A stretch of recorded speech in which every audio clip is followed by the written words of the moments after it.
Phone exchange చేసేసుకుందాం. బావా ఎవరు బావా ఎక్కడ బావా ఈమె కూడా ఎడికెళ్ళి వచ్చిండు నువ్వు ఆవుకోసేపు ఆయన బావా ఇంకొని తెచ్చింది ఇట్లనే అన్నాయి. ఏం కావాలని బావా నాకైతే ఈ వాడి బోర్ కొట్టేసి 13 Pro బావా ఇవా కాదు. దీని బిల్ బాక్స్ ఉందా? అన్ని ఉన్నాయి. ఇక్కడి బిల్ ఉందా దాంట్లో? ఉంది. సో బిల్ బాక్స్ ఉంటే ఎక్స్చేంజ్ అవుతుంది. అండ్ ఇంకోటి మార్కెట్ కంటే మంచి రేట్ అనేది మీకు ఇస్తా. ఎక్స్చేంజ్ ఏమైనా తీసుకుంటారా? నా దగ్గర మంచిగా ఉన్నాయి. 16 Pro Max ఉంది. ఇగో 16 Pro Max అన్నమాట. సో ఇది బర్త్డే ఉంది, మంచి ఫోన్ చూపి. ఓవర్ మరదల్ ఈమె నీ మరదలా? ఎడికెళ్ళి పట్టుకొని వస్తారు, ఈమెమో ఇంకొని పట్టుకొని వస్తుంది.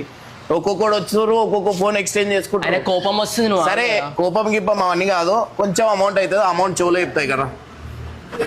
ఇదేది నామం కూడా మీరిద్దరు చెవులో చెవులా చెవులో అమౌంట్ price గురించి చెప్పిండు. ఇది బయట మనం మార్కెట్ లో ఈ ప్రైస్ చెప్పినాం అనుకో, వాళ్ళు కూడా ఇదే ప్రైస్ పెడతారు. అందుకంటే మార్కెట్ కంటే తక్కువ ప్రైస్ లా పైసలు తక్కువనే. ఇవి నీవేనా? ఇగో గల్లలే. సో గైస్ కూడా ఏమైనా ఎక్స్చేంజ్ చేయాలనుకున్నా అండ్ ఎక్స్చేంజ్ లో వేరే ఫోన్ తీసుకోవాలన్నా మనం బెస్ట్ ప్రైస్ ఇస్తాం అనమాట. సో గైస్ లేట్ చేయకుండా వనస్థలిపురం వచ్చేది. ఈ బాక్స్ మాత్రం ఖచ్చితంగా తీసుకురండి. ఇట్లాంటి మరదలను తీసుకురాకండి.